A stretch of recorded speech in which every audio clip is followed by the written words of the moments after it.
ایک اہل اسلام اور دوسرے ہیں یہود، تیسرے ہیں نصرانی کرسچنز۔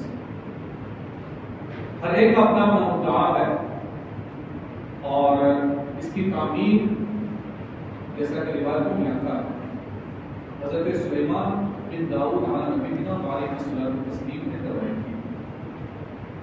مسجد اقصی اور قبۃ الصخرہ دو چیزیں ہیں وہاں، ساری زمین پر وہ احاطہ زمین جہاں پر ایک نیکی کو 1,00,000 نیکی کے برابر مانا جاتا ہے، وہ ہے کعبہ معظمہ اور مسجد حرام، اور اس کے بعد حرم مصطفیٰ مدینہ المقدس، مدینہ المطہرہ، مسجد نبوی شریف، اور تیسرے نمبر پر بیت المقدس کے بیت المقدس شریف آتی ہے۔ مسلمانوں کے قلبی اور ایمانی رجحانات اس ارض مقدس سے بہت عرصے دراز سے چلے آ رہے ہیں، جڑے ہوئے۔ پہلے یہود کا بھی اپنا دعویٰ ہے اور نصرانیوں کا بھی اپنا دعویٰ ہے اور اہل اسلام کے بھی اپنے دعوے ہیں۔ یہ جو جنگ ہو رہی ہے، ہم فلسطین کی حمایت میں ہیں الحمدللہ، اس لیے کہ اہل فلسطین ایک ملک ہے اور اس کی ایک آرگنائزیشن ہے حماس۔ دیکھیے دہشت گردی، ٹیررزم اسلام اس کا کوئی وجود نہیں، یہ بات کا خیال رکھیے۔ اسلام کا ایک دم سیدھا سادہ کنسپٹ ہے، اسلام دہشت گردی کو، آتنکواد کو اور کسی بھی قسم کے ٹیرر کو قبول نہیں کرتا۔ اسلام کا ایک دم کھلا ہوا ایک صاف قانون ہے، جو تم پہ دست رازی کرے، جو تم پر ظلم کرے، اپنے آپ کا دفاع کرنے کے لیے پرسنل پروٹیکشن جس کو کہتے ہیں، آپ اپنے آپ کے بچاؤ کے لیے سامنے والے کو آپ کو ظلم کرنے سے روک سکتے ہیں۔ جتنی تکلیف آپ کو ہوئی ہے، آپ کو دو آپشن دیا جاتا ہے، یا تو آپ اپنی تکلیف کا بدلہ لے لیں یا پھر آپ اس کو معاف کر دیں، دونوں آپشن۔ لیکن آپ وہاں پر ایک قاعدہ یہ بھی رکھا گیا ہے کہ جب آپ اپنے آپ کو دی ہوئی تکلیف کا جب بدلہ لیں تو اس میں حد سے آگے نہیں بڑھے گا۔ جتنی تکلیف آپ کو دی گئی اتنی تکلیف دو۔ کسی نے آپ کے دانت توڑے ہیں تو آپ کو صرف دانت توڑنے کا حق ہے، جہاں کے دانت توڑے ہیں وہیں کے دانت توڑے جائیں گے۔ ایسا نہیں کہ آپ کا یہ نوک والا دانت توڑا گیا، آپ سامنے والے کے دانت سامنے والے نہیں چلے گا۔ جو دانت توڑا گیا وہی دانت توڑا جائے گا، جو ہاتھ توڑا گیا وہی ہاتھ توڑا جائے گا، جو ہاتھ کاٹا جائے وہی ہاتھ کاٹا جائے گا۔ ایسا نہیں کہ اپنی منمانی کیوں چاہو سو کر لو، نہیں ہو سکتا۔ یہ دھرم ہے، یہ اسلام ہے۔ اسلام نے باضابطہ قانون بنایا ہے۔ اسلام وہ تنظیمیں یا وہ آرگنائزیشنز یا وہ تحریکیں جو اسلام کے نام پر دوسری قوموں پر اٹیکس کرتے ہیں یا ناحق دوسروں کو ستاتے ہیں یا پھر اپنے غلط نظریات کی ترویج و اشاعت کے لیے خود اپنے ہی دھرم کے ماننے والوں کو پریشان کرتے ہیں، مارتے کاٹتے ہیں، تو ان لوگوں کا، ایسی تحریکوں کا اسلام سے کوئی دور کا بھی واسطہ نہیں ہے۔ میں کسی خاص تحریک کا نام نہیں دے رہا، بہت سی ایسی تحریکیں ہیں، ایسی تنظیمیں ہیں، ایسے آرگنائزیشنز ہیں، ایسے بہت سے ان کے معاملات ہیں جو خلاف اسلام ہیں، ہم اس کی تائید نہیں کرتے۔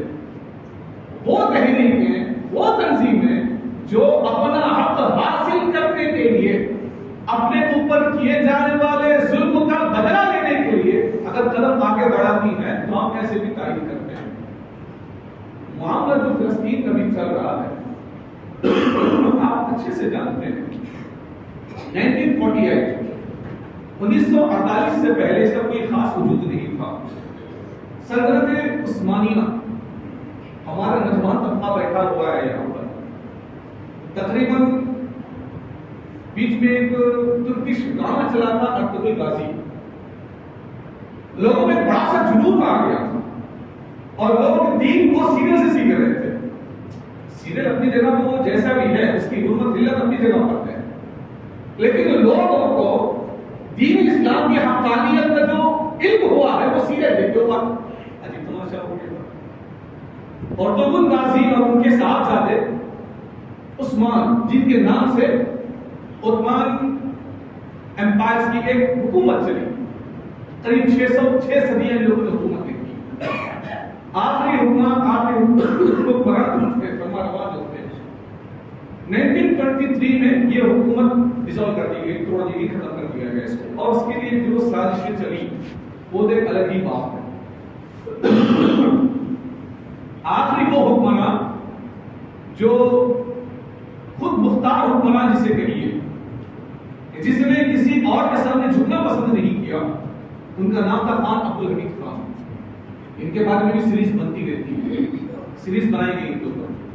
میں دیکھنے کی دعوت نہیں دے رہا ہوں، آپ ہسٹری پڑھیے.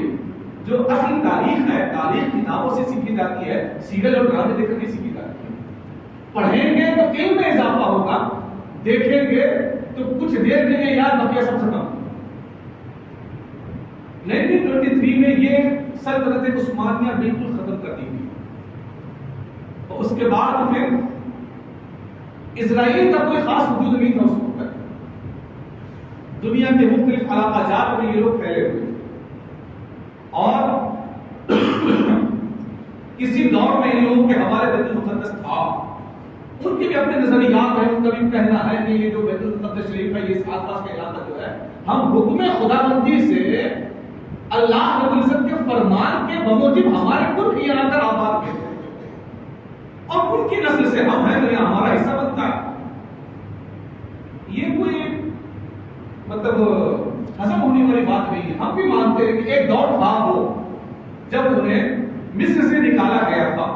جو حضرات ہمارے درس تفسیر میں بیٹھتے ہیں وہ حضرات جانتے ہیں کہ ہم نے پوری تفسیر ایک مرتبہ بیان کی تھی کہ آج کے اسرائیلیوں کے جو دعوے ہیں وہ دعوے اپنی جگہ پر مسلم ہیں.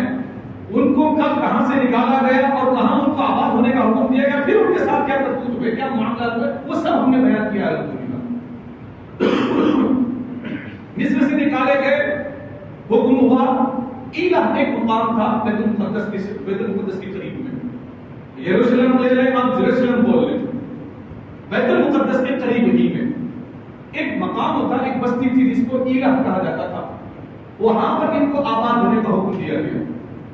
لیکن اس کے بعد ان کی کرتوتوں کی وجہ سے جو حضرات بیت المقدس شریف کا دیدار کر آئے ہوں گے، وہاں پر جا کر آئے ہوں گے، وہاں پر ایک ہے دیوار بکا جسے ہیکل سلیمانی کہا جاتا ہے اور اس کو مشہد سلیمانی بھی لوگ کہتے ہیں. ہیکل سلیمانی ایک دیوار ہے، جا کے آپ انٹرنیٹ پہ سرچ کریں گے تو اس کے سامنے آپ دیکھیں گے وہ بھی خوارج یہود جو ہوتے ہیں، جو احبار کہے جاتے ہیں. جیسے کہ ہم اہل اسلام میں علماء یعنی دین کے بڑے جانکار کو علماء کہتے ہیں، ایسے ہی مذہب یہود کے جانکار کو حبر اور اس کی جمع احبار. کسی طور میں صرف احبار کو جانے کی وہاں پر اجازت تھی دیوار بکا. اور آپ دیکھیں گے بھی کہ اتنی سی بس ٹوپی لگائیں گے وہ ایک چپے کی نما، جیسے کہ آپ کے سوکھے ناریل کا جو چپل نکلتا ہے ویسے چپی نما ایک ایسی ٹوپی لگائیں گے. اور ہماری زلفیں پیچھے چھوڑنا سنت ہے اور وہ اپنے بال یہاں سے چھوڑیں گے، جس کا مطلب یہ ہوتا ہے کہ وہ حبر ہوتا ہے جانتا. اور وہ جا کے وہاں پر رو رو کے اپنی توراہ جو ہے وہ پڑھتے ہیں. دیوار بکا ان کے نزدیک جو ہے بڑی اہمیت ہے. ہم اس کو اردو میں دیوار بکا بولتے ہیں یا پھر آپ مشہد سلیمانی بھی آپ کہہ سکتے ہیں، ہیکل سلیمانی بھی آپ اس کو کہہ سکتے ہیں. کسی دور میں وہاں پر حضرت داؤد نبی کے نام علیہ السلام کا تخت شاہی رکھا گیا تھا. وہاں پر حضرت داؤد علیہ نبی کے نام علیہ السلام کا دربار لگا کرتا تھا اس علاقے میں. اور ایک وقت وہ بھی آیا کہ جب ان پر عذاب مسلط ہوا، بخت نصر کے نام سے ایک بادشاہ ان کے اوپر مسلط کیا گیا. ان کے کرتوتوں کی وجہ سے، جیسے کہ آج کے دور میں ایک مثال کے طور پہ کہہ رہا ہوں، بہت سے لوگوں کو کا یہ رونا ہوتا ہے اور کا یہ بیان ہوتا ہے کہ دیکھو ہمارا سی ایم، ہمارا پی ایم اتنا خطرناک ہو گیا، اس کے واسطے مسلمان پریشان ہیں. نہیں، مسلمانوں کے کرتوت کی وجہ سے اوپر والا ایسے مسلط کر دیا جاتا ہے. جو ہمارے سبب پر جو مسلط کیا جاتا ہے نا، ہمارے کرتوتوں کی وجہ سے. اور اللہ کو الحمدللہ یہی وہ دھرتی ہے جہاں پر ہمارے ملکوں میں اہل اسلامی میں 600 سال سے زائد گا. ٹھیک ہے, ہمارے کرتوت ایسے ہوتے ہیں جس کی وجہ سے ہمارے سر کے اوپر ایسے اوپر والے مسلط کر دیے جاتے ہیں. تو کسی کے مسلط ہونے سے کسی کا کوئی بگڑتا نہیں ہے. ہاں, نیچے والے کا سدھر جائے تو اوپر والوں کو سدھار دیا جاتا ہے یا سدھرے ہوئے لوگوں کو مسلط کر دیا جاتا ہے. اہل یہود کے ساتھ بھی وہی ہوا. بخت نصر نامی ایک بادشاہ, کافی بادشاہ جس نے دنیا کے ایک بڑے حصے پر حکومت کی تھی. یہ بادشاہ اٹھا, ہٹلر نے جو کام کیا نا یہودیوں کے ساتھ, ہٹلر سے پہلے اس نے وہ کام کیا تھا. ہٹلر کو بخت نصر ثانی کہا جاتا ہے. ہٹلر نے اتنا نہیں مارا جتنا کہ بخت نصر نے مارا تھا. مقامی ایلا جہاں پہ کو آباد کیا گیا تھا, اس ایلا کی اینٹ سے اینٹ بنا دی تھی اس نے بخت نصر, اور جن کے پاس جتنا سب کچھ تھا سب چھین کے لے کے چلا دیا. حتیٰ کہ روایت میں یہاں تک آتا ہے جس وقت اس نے جو ہے بخت نصر نے ایلا پر اٹیچ کیا تھا جو بیت المقدس سے بالکل سٹی ہوئی آبادی ہے, سب کو مار کاٹ کے صرف ان کے گھروں سے جو اس نے زیورات حاصل کیے تھے وہ زیورات جب بھرے گئے تو 9 بڑی بڑی کشتیاں فل ہو گئی تھی.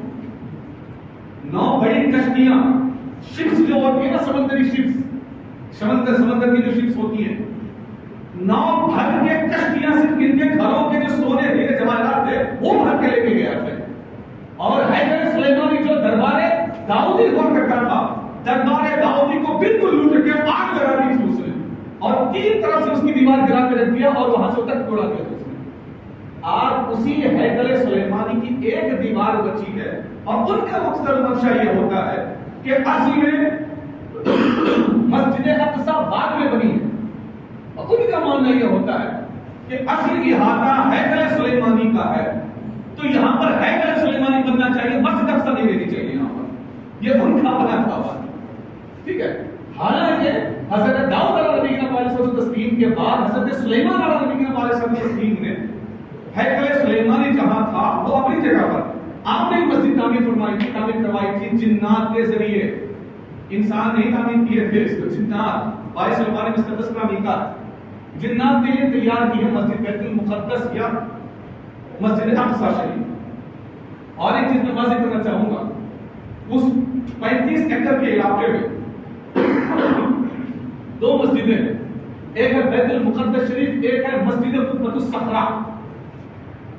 جو یلو گنبد ہے نا وہ مسجد اقصی نہیں ہے, وہ ہے مسجد قبۃ الصخرہ.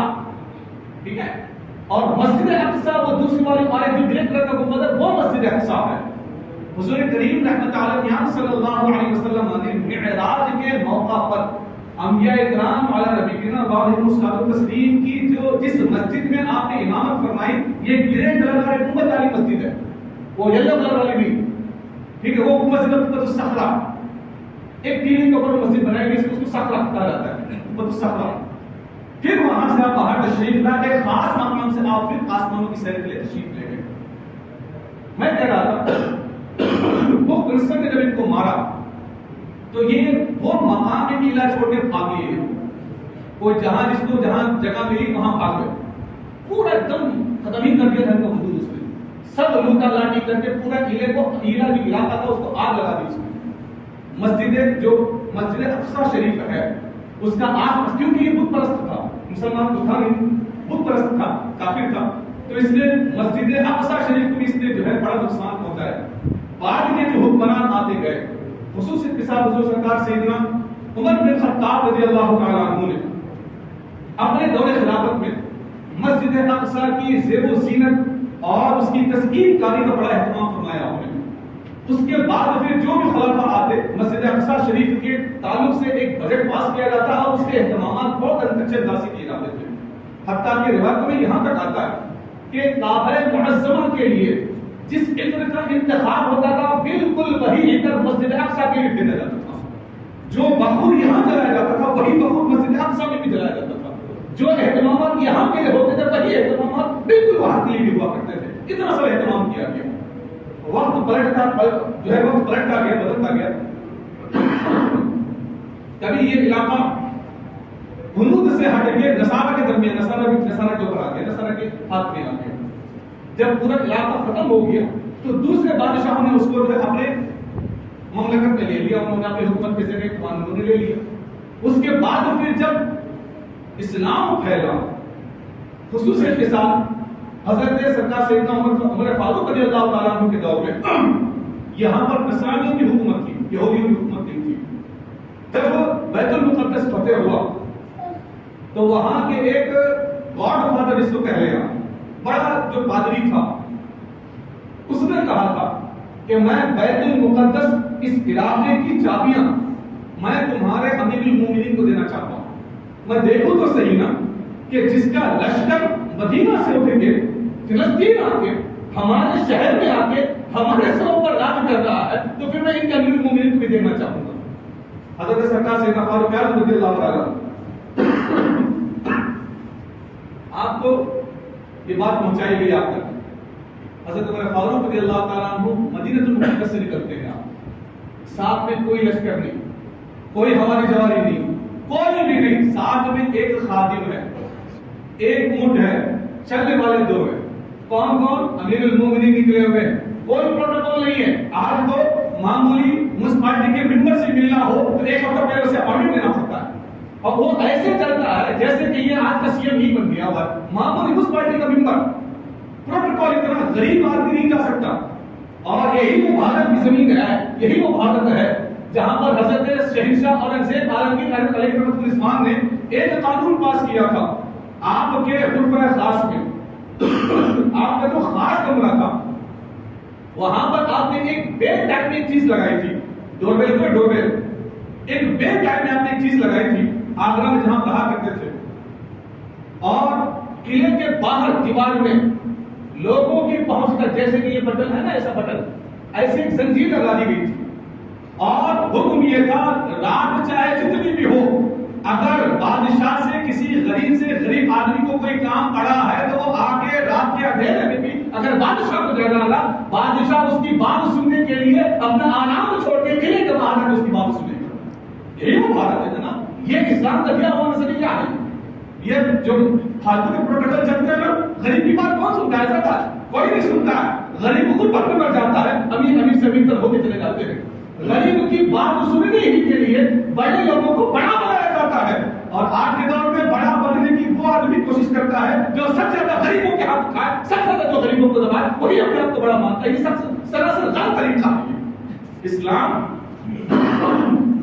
غریبوں سے پھیلا، غریبوں میں پھیلا، اور حضور کے فرمان کے مطابق غریبوں ہی میں پھیلتا رہے گا۔ امیر تو جب عمارت آ جاتی ہے نا جناب، تو پھر ان کو اسلام کے قاعدے بھی تھوڑا نا، یہ کیوں، وہ کیوں، ایسا کیوں، ویسا کیوں، یہ سب شروع ہو جاتے ہیں، اور جب تک غربت رہتی ہے تب تو اللہ کا بہت اچھے سے یاد آیا کرتا ہے۔ اللہ اکبر، اس نظریے کو بدلنے کی ضرورت ہے آج۔ حضرت فاروق اعظم رضی اللہ تعالیٰ عنہ مدینہ سے نکلتے ہیں، ساتھ میں خادم کو لے لیا آپ نے کہا بھائی بیت المقدس جانا ہے، تھوڑا سا تم بھی ساتھ میں ہو جاؤ، بات کرتے ہوئے چلیں گے۔ اب خادم تھے تو خادم بھی ماشاءاللہ سے جان ساتھ تھے۔ اللہ اکبر، فاروق اعظم رضی اللہ تعالیٰ عنہ نکلتے ہیں مدینہ مقدس سے، اور آپ نے ایک قانون پاس کیا اس وقت، دیکھ بھائی اتنے وقت تک میں اونٹ پہ بیٹھوں گا، تو اونٹ کی نکیل پکڑے گا، اس کے بعد میں نکیل پکڑوں گا، تو اونٹ کے اوپر چڑھ کے بیٹھے گا۔ اللہ اکبر، خادم نے کہا حضور یہ کیسے ممکن ہے؟ وہ امیر المومنین جن کا نام لیتے ہوئے بڑی بڑی سلطنت کے بادشاہ تھک جاتے ہیں، وہ امیر المومنین میری سواری کی نکیل پکڑے گا، بولے کہ وہ دوسروں کے لیے ہو سکتا ہے لیکن مسلمانوں کے لیے عمر ابھی بھی عمر ہے اور ہمیشہ عمر ہی رہے گا۔ یہ اسلام ہے سر، یہ اسلام ہے جی۔ دو پیسے آنے سے جو اوقات بھول جاتے ہیں اپنی، وہ بہت جلدی پھر اپنے اوقات بھی یاد آیا کرتے ہیں، اس لیے کبھی اپنے اوقات نہیں بھولنی چاہیے۔ خیر طے ہوا، چلے کئی دن کی مسافت، کئی دن کا سفر کرتے ہوئے جب علاقہ بیت المقدس میں داخل ہوئے تو ابھی تو تھوڑا سا برابری سرابری پہ آ گیا۔ وہ جتنے بھی وہاں پر رہنے والے جو پادری تھے، جو فادرز تھے، جو چرچ میں فادرز جو ہوتے ہیں، ان کا ایک بڑا بھی ہوتا ہے، وہ سب سے اوپر کھڑے ہو کے انتظار کر رہا تھا۔ دیگر جو اہل اسلام تھے وہ تو حضرت عمر بن خطاب رضی اللہ تعالیٰ عنہ کو جانتے تھے، اور یہ لوگ جو تھے، جو غیر مسلم تھے، جو نصارہ تھے، انہوں نے حضرت عمر بن خطاب رضی اللہ تعالیٰ عنہ کو بھی دیکھا نہیں تھا انہوں نے۔ اور اتفاق میں دیکھ رہے ہیں آپ کہ جس وقت بیت المقدس میں حضرت عمر فاروق رضی اللہ تعالیٰ عنہ کی سواری داخل ہوتی ہے، اس وقت باری اونٹ پہ بیٹھنے کی اس خادم کی تھی اور نکیل پکڑنے کی باری حضرت عمر فاروق رضی اللہ تعالیٰ عنہ. سبحان اللہ. اتفاق دیکھ رہے. اب یہ جنہوں نے حضرت فاروق اعظم کو دیکھا نہیں تھا وہ سمجھ رہے جس نے اونٹ کی رسی پکڑی ہے وہ غلام ہے اور جو اونٹ کے اوپر بیٹھا ہوا ہے وہ امیر المومنین ہے. بولے واہ واہ تمہارے امیر المومنین عجیب و غریب ہے، اونٹ پہ بیٹھ کے آ رہے. لوگوں نے کہا کہ نہیں تم نے جو غلط فہمی پال لی ہے، جس نے نکیل پکڑی ہے وہ امیر المومنین ہے اور جو اونٹ کے اوپر بیٹھا ہے وہ ان کا خادم بیٹھا ہوا ہے. اللہ اکبر. جب اس پادری نے سنا کہا یہی وجہ ہے، اسی وجہ سے ہمارے بادشاہ اپنا تخت نہیں سنبھال سکے اور تمہارے امیر المومنین معمولی حالت میں بھی آدھی سے زیادہ دنیا پر حکومت کیا تھا. یہی وجہ ہے کہ انہوں نے غریبوں کا خیال رکھا ہے، انہوں نے چھوٹوں کا خیال رکھا ہے، خود پیدل چل رہے ہیں اور اپنے خادم کو اپنے اوپر سواری پر بٹھا کر لے کے آ رہے ہیں یہاں پر. بلکہ اس نے وہاں پر جو پادری تھا اس نے کہا تم ہٹو، تم اہل اسلام ہو، عمر بن خطاب کا استقبال ہم نصارہ کا استقبال کریں گے. اور وہاں پر یہ اسلام ہوتا ہے، یہ اسلام کا طور طریقہ ہوا کرتا ہے. جناب حضرت سرکار فاروق اعظم رضی اللہ تعالیٰ عنہ استقبال کیا گیا آپ کا، آپ تشریف لائے. اس وقت بیت المقدس آزاد ہوا، وہاں سے جتنے نصارہ تھے سب وہاں سے نکل گئے. پھر اس کے بعد اسلامی سلطنت بدری، پھر وہ وقت بھی آیا کہ پھر سے بیت المقدس کا علاقہ دوسروں کے حوالے ہو گیا. اور آخری مرتبہ اس علاقے کو جس نے فتح کیا وہ ہے حضرت سلطان صلاح الدین ایوبی رضی اللہ تعالیٰ. آج اس مرد مجاہد کو اپنے کم جانتے ہیں، غیب اور اچھی طریقے سے جانتے ہیں. فاتح بیت المقدس جس کو کہا جاتا ہے حضرت صلاح الدین ایوبی رضی اللہ تعالیٰ. ان کی سیرت پڑھ کے دیکھ لیں آپ. جب انہوں نے بیت المقدس فتح کیا تھا ان کی صرف تلوار کی کھڑک سے لوگ گھبرا جاتے تھے کہ صلاح الدین ایوبی کس شخصیت کا نام ہے. لیکن یہی وہ شخصیت ہے جب ان کا انتقال ہوا تو ان کے کفن کے لیے جو کپڑا لایا گیا تھا وہ بھی ادھار پیسے لے کر لایا گیا تھا. آپ کو اندازہ بھی ہے اتنا بڑا بادشاہ حضرت سلطان صلاح الدین ایوبی رضی اللہ تعالیٰ عنہ. بادشاہت کی آپ نے حضرت نورالدین زنگی کے بعد بادشاہت سنبھالی تھی آپ نے، لیکن حالات کیسے تھے؟ اپنی زندگی میں جو ان کو پگار ملتی تھی، آج تو بڑے سے بڑا یا چھوٹے سے چھوٹا عہدیدار ہو پگار کم لیتا ہے، اوپر کی مالائی زیادہ کھاتا ہے. اگر بولو کیا پگار کم رہتی ہے اوپر کی مالائی. ہاں کیا جی کیا کر دینا تمہارا کیا جی کیا تمہارا اوپر کی مالائی بہت کھاتا ہے اور جو پگار ہے اس کو سیونگ منی میں رکھتا ہے اور سمجھتا ہے ارے بہت ایک کام کرو. اس کے بعد کیا ہوتا ہے بولا آپ کا دلاؤ گھر میں برکت بھی ہوگی، حد ہو گئی ہے. اور سوچ رہی بات ہے اوپر کی ملائی بھی کھا رہا ہے، پگار بھی کھا رہا ہے، 100 روپے بھی دینا. مولانا کا وہ سمجھ رہا ہے کہ 100 روپے لے کے مولانا دعا کرے گا کروڑا کروڑ جو ہے اس گھر کے اوپر سے کا حد ہو گئی. تم اس کو دھراؤ، تمہاری کمائیاں اس میں بھی برکت ہوگی اور اللہ ایسی جگہ سے عطا فرمائے گا. خود اس نے فرمایا ومن یتق اللہ یجعل له مخرجا ويرزقه من حيث لا يحتسب. تم اپنی کمائیوں میں خوف خدا کو اپنے دل میں رکھو، اللہ تمہیں وہاں سے عطا فرمائے گا جہاں تمہاری عقل بھی کام نہیں کرے گی. لیکن بندہ اوپر کی مارے کھانے میں بیزی ہے اور کیا سمجھتا ہے بس تھوڑا بہت کچھ نیک کام کر لو، کسی غریب کو 10 روپے خیرات کر دو یا کسی غریب کو تھوڑے پیسے دے دو سب ہو جائے گا. نہیں ہوتا ہے، بلکہ کپڑے پہ لگی ہوئی گندی چیزیں صرف ایک داغ دھویا جائے تو کپڑا صاف نہیں ہوتا، بلکہ پورے کپڑے کو جب صاف کیا جاتا ہے تب کہا جاتا ہے کہ صاف کپڑا پہنا ہوا ہے. ایک دو داغ دھونے سے کپڑا صاف نہیں کہلاتا. ایسی ایک دو اچھے کام کر لینے سے حرام کمائی حلال کمائی میں تبدیل نہیں ہوا کرتی.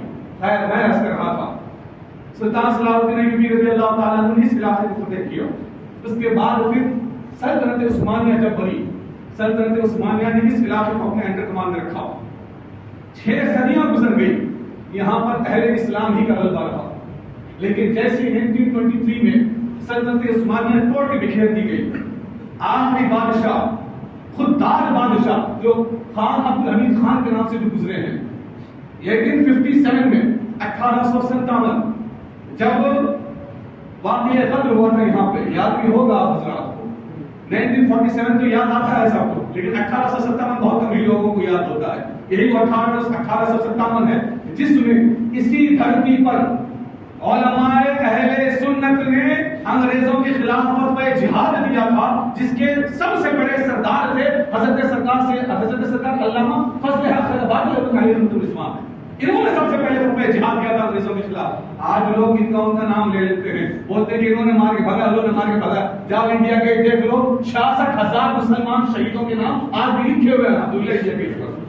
مسلمانوں نے یہاں پر اپنا خون دیا ہے، مرے بھی تو یہی اندر جائیں گے، کوئی لے جا کر وہاں نہیں کرائے گا۔ ہم پیدا بھی ہوتے ہیں تو اسی دھرتی پر اور مرتے بھی اسی دھرتی کے اندر جاتے ہیں الحمدللہ۔ کسی کے بولنے ہونے سے تو گھٹتا نہیں ہے۔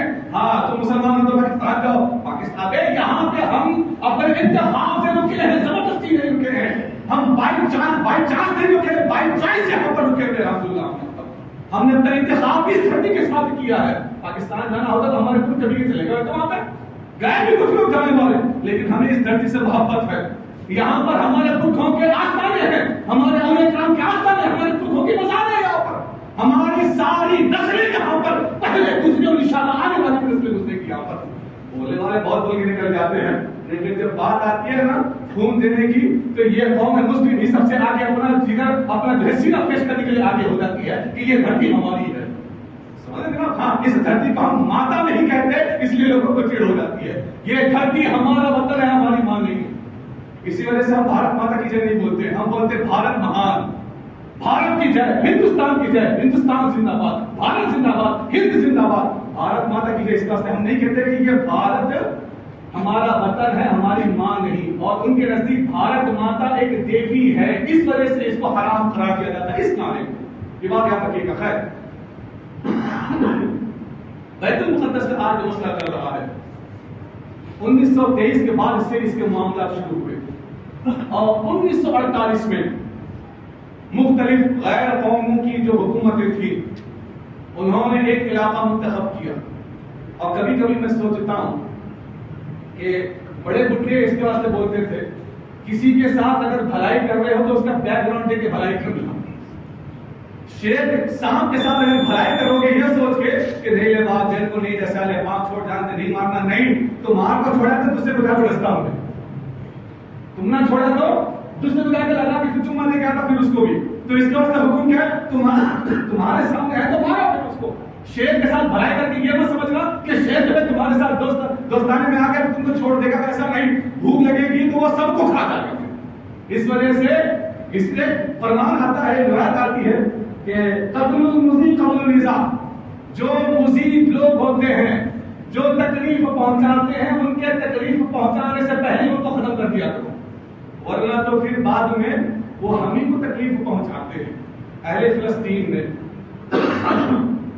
ایک چیز سوچی کہ ساری دنیا جن کو بھگا رہی ہے، ٹھیک ہے، تو یہ بھی تو اہل کتاب ہی ہیں، انہوں نے دوستی کا ہاتھ بڑھایا، اور دوستی کا ہاتھ ایسے بڑھایا کہ انہیں اپنوں میں شامل کیا، اس علاقے میں انہوں نے آباد کرنے کی کوشش کی جہاں سے کو مار کے بھگایا گیا تھا کہ بھائی مقام ایلا میں تم رہتے تو وہاں رہو تم، آج نام اس کا بدل گیا، مقام ایلا سے اب وہاں دوسرا نام رکھ دیا گیا، وہاں رہو تم، اپنی آبادی ہے رہو۔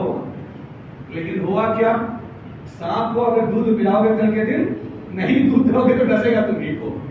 1948 کا نقشہ دیکھیے اور آج کا نقشہ دیکھیے، 1948 میں جو علاقہ فلسطین کا تھا آج کے دور میں قریب 90% وہ علاقہ اسرائیل کے حصے کر دیا گیا، صرف 10 سے 15% فلسطین رہ گیا ہے۔ یہ بولتے ہیں بھلائی کرے تو برائی سرا ایک سر خدائی کرے، انہوں نے بھلائی کی تھی، آج حالات جو بگڑ رہے ہیں اس بھلائی کے نتیجے میں حالات بگڑ رہے ہیں۔ اہل فلسطین پر جو ظلم و تشدد کے بازار، اس کا ظلم و تشدد کا جو بازار گرم کیا گیا، بچوں کو شہید کیا گیا، رپورٹ آپ اسلام سن کے دیکھ رہے ہوں گے، صرف یہ 10 سے 12 سال 10-15 سال کے درمیان ہی قریب 1.5 لاکھ فلسطینی شہید کر دیے گئے، جس میں 33,000 تو صرف بچے ہیں، اور کسی کو نہیں دیکھتے، جو ملا سب دھاڑ کر دیا۔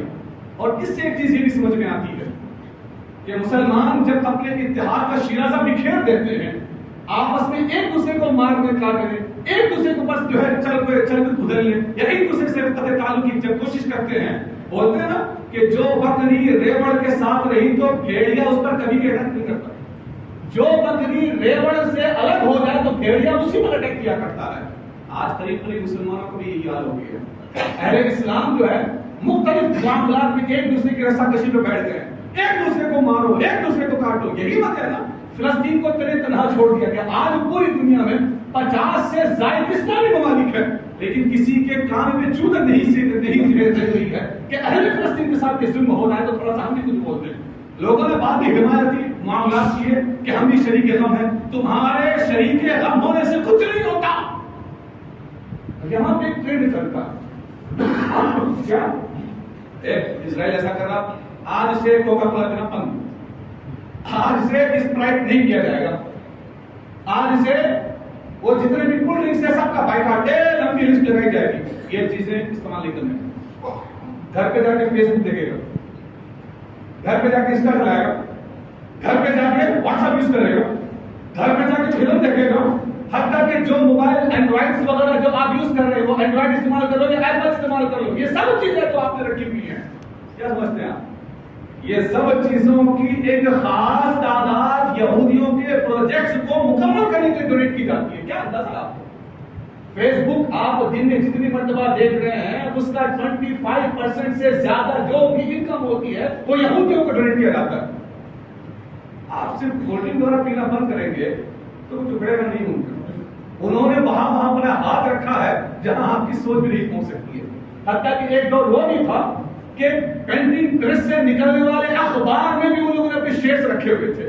آپ اپنے گھر میں بڑا سا LED آپ لا کے رکھ رہے ہیں, آپ سمجھ رہے ہیں کہ ہم نے جو ہے کولڈ ڈرنک پینا بند کر دیا, اسرائیل سارا تباہ و برباد ہو جائے گا, بھیک منگا ہو جائے گا, بھیک مانگے کوئی فرق نہیں پڑے گا. آپ نے جو LED لا کے رکھی ہوئی ہے اس LED بھی اس کا شیئرز ہے, جو فلم آپ دیکھ رہے ہیں اس کا بھی اس میں شیئرز رکھا ہوا, جو ریل یوز کر رہے ہیں اس میں بھی اس کا شیئرز رکھا ہوا ہے. تباہ کس سے بچے گا؟ مکمل طریقے سے انہوں نے دنیا کی معیشت پر اپنا کنٹرول کر کے رکھا. یہی وجہ ہے کتنی تعداد ہے پورے اسرائیل کی تعداد وہاں پہ جو کاؤنٹ ہوتا ہے 1 کروڑ بھی نہیں ہے وہ لوگ. ہمارے بھارت کی پاپولیشن کتنی ہے؟ 140 کروڑ الحمدللہ یہاں پہ ہم رہتے ہیں. بہت سے لوگ رہتے ہیں, مسلمان غیر مسلم سب رہتے ہیں. 140 کروڑ ہمارے بھارت میں رہتے ہیں اور اسرائیل کی پوری تعداد اگر دیکھ رہے ہیں آپ 1 سے 1.5 کروڑ کے اندر ہے. لیکن کتنے لوگوں کے نام قدم کیا ہوا ہے آپ سمجھ سکتے ہیں. انہوں نے ایک چیز اپنے لیے ہتھیار بنایا, یہ گن مشین وہ تو بات کی بات ہے. انہوں نے جو بھی سیکھا اہل اسلام کو دیکھ کر سیکھا. اسلام کا ایک نظریہ اطلب العلم ولو کان بالسین, طلب العلم فریضۃ علی کل مسلم, یہ حضور کا فرمان. علم حاصل کرو, اگرچہ تمہیں علم حاصل کرنے کے لیے دور دراز علاقے میں جانا پڑے, ہر مسلمان پر علم حاصل کرنا ضروری ہے. ہم اور آپ ہمارے طبقہ دیکھ رہے ہیں آپ حصول علم میں ہم کس کیٹیگری پہ ہیں. اس کے بعد انہوں نے اپنے بچوں میں یہ چیز رکھی ہوئی ہے, اپنے دھرم کے تئیں اپنے مذہب کے معاملات میں انہوں نے بچپن ہی سے اپنے بچوں کو اس طریقے سے ٹرین کیا ہوا ہوتا ہے. آپ لاکھ کوشش کر رہے ہیں, آپ ان کے بچوں کو مسلمان بہت مشکل سے بنا پائیں گے. آپ پوری تاریخ اسلام اٹھا کے دیکھ لیں, بس گنے چنے ہی یہودی مسلمان ہوئے ہیں. زیادہ تعداد غیر مسلموں میں یہ جو بت پرست ہیں یا پھر نصارہ ہیں یہ لوگ مسلمان ہوئے. یہودی بہت جلدی مسلمان ہوئے. کیوں؟ اس لیے کہ ان کے پاس پیدا ہونے والا بچہ جب بولنا سیکھتا ہے اسی عمر سے اس کو ان کے دھرم کی تعلیم اور اس میں اس کو مکمل مضبوط بنانے کی کوشش کی جاتی ہے. ہمارا بچہ کیا کرتا ہے 5 سے 10 سال کی عمر میں اس کو دین کا نہ دام معلوم ہوتا ہے, نہ مسجد میں آنے کا طریقہ معلوم ہوتا ہے, نہ تو اس کو دین کا کوئی مسئلہ معلوم ہوتا ہے. معلوم کیا ہوتا ہے؟ تیرے ماں کی تیری خان کی گالیاں ایسے فرماتے سے بولے گا اللہ اکبر کہ گالی بھی شرما جائے کہ کون مجھ کو بول رہا ہے. اور اس کے بعد اگر ہم روئیں اپنا رونا کہ قوم مسلم ترقی نہیں کرتی, ترقی کے بہت سے راز ہوتے ہیں. وہ راز آج ہم نے چھوڑ دیے جس وجہ سے آج ہم پسماندہ بن گئے ہیں اور وہ تھوڑی سی تعداد ہو کہ آج ہمارے سر پہ کر کے ناچتے ہیں. غلط اور طریقے بھی ہے ان کے نزدیک. یہ پیار بنٹی والا جو مسئلہ ہے ان لوگوں نے جو ہے بینکوں میں یہ چیز رائج کروائی تھی. ٹیکس وغیرہ کا جو نظریہ پیش کیا تھا اہل یہود نے نصارہ کی ذہن سازی کر کے یہ ٹیکس وغیرہ جو ہے یہ ٹیکس وغیرہ کا انہوں نے قانون پاس کیا تھا جو آج سوئے قسمت سے آج ہمارے بھارت میں بھی دینا پڑتا ہے. روڈ بنے گورنمنٹ کی ٹیکس ہم ٹول ٹیکس کے نام پہ آپ دیتے ہیں. ٹھیک ہے صاحب, گورنمنٹ ہمارے ٹیکس کا پیسہ لے کے ہمارے لیے روڈ بناتی ہے اور ٹیکس ٹول ٹیکس کے نام پہ ہم کو پیسہ دینا پڑتا ہے. 60 قسم کے ٹیکس ہم افراد یہاں پر بڑھتے ہیں, لاکھوں کروڑوں روپے جو ہے گورنمنٹ جاتی ہے, اور وہاں سے پھر کچھ وہاں پر کٹ ہو کر کچھ وہاں جاتا ہے تو کچھ وہاں جاتا ہے. اور ہم کیا سمجھ رہے ہیں, تھوڑا سا بیکاٹ کر کے ہم جو ہے نا بہت کچھ نقصان کر رہے ہیں. نقصان اگر پہنچانا چاہتے ہو, ایک چیز جو قرآن نے واضح فرمایا, وَأَنْتُمُ الْأَعْلَوْنَ إِن كُنتُم مُؤْمِنِينَ, صحیح معنوں میں مومن بنو, اس کے بعد جو تم پر راج کر رہے ہیں نا وہ تمہاری پرجا بن جائیں تو تم راج کرنے والے بن جاؤ. ہم نے آج ایمان کا مطلب نہیں سمجھا. ایمان کیا ہے, بس نماز پڑھ لیا ختم نہیں, بلکہ ہر معاملے میں اپنے مسلمان اور اپنے مومن ہونے کا اظہار کرنا, اس کو حقیقی ایمان کہتے ہیں. نماز پڑھ رہا باہر نکل کے کسی پر ظلم کر رہے ہیں, یہ ایمان نہیں ہے. بس آپ نے ایمان کا دم بھر لیا ہے, آپ نے ایک مختصر ایمان, جو ایمان کی چاہ ہے, جو ایمان کا تقاضا ہے, اس کو آپ نے پورا نہیں کیا. یہاں سے باہر نکل کے فوراً ڈائبٹی کا دھندا کر رہے ہیں, فوراً غلط کام کر رہے ہیں, فوراً خلاف سنت کا کام کر رہے ہیں, تو آپ نے صرف ایمان کا نام تو لیا ہے, آپ نے ایمان کی چاشنی نہیں چکی ہے. اور وہ لوگ ایسا نہیں کرتے, بلکہ اپنے ہر معاملے میں ان لوگوں نے دین اور دھرم کو مقدم رکھا ہوا ہے. یہی وجہ ہے, آج آپ دیکھ لیں, پڑھ کے دیکھ لیں, آپ ان کی تاریخ پڑھیے گا, ہر لحاظ سے وہ راج کرنے کے لیے, حالانکہ نہیں کر سکتے, یہ تو قدرت کا قانون ہے ان کے بارے میں, نہیں کر سکتے. ضربت علیہم الذلۃ والمسکنۃ وباءوا بغضب من اللہ, اللہ نے فرمایا وہ زندگی بھر چاہے جتنا بھی ان کے پاس آ جائے وہ ہمیشہ محتاج ہی رہیں گے. ہاں, ہمیشہ محتاج, ہمیشہ ذلیل و خوار ہوتے رہیں گے, اس لیے کہ ان کے اوپر اللہ کا غضب نازل ہوا. تو جن وجوہات کی بنا پر ان کو غضب شدہ قرار دیا گیا, ان وجوہات سے ہم اور آپ کو بچنے کی ضرورت ہے. اللہ رب العزت ہے سننے سے تمام قوم کی توفیق عطا فرمائے. اور آئیے سب مل کر خصوصیت کے ساتھ جو شہیدان جنگ فلسطین ہے, اللہ رب العزت آج کے یوم مقدس کے سب ان تمام شہیدوں کی شہادت کو قبول فرمائے. سارے عالم اسلام میں جہاں کہیں بھی ہمارے مسلمان بھائی پریشان ہیں, پروردگار آج کے یوم مقدس کے سب ان تمام پریشان حال مسلمانوں کی پریشانیوں کو دور فرمائے. جو بے یار مددگار رہ گئے, پروردگار غیب سے ان کی یاری عطا فرمائے, ان کی مدد فرمائے, اور جو ظالمین ہیں پروردگار ان پر اپنی گرفت کو سخت سے سخت تر فرمائے.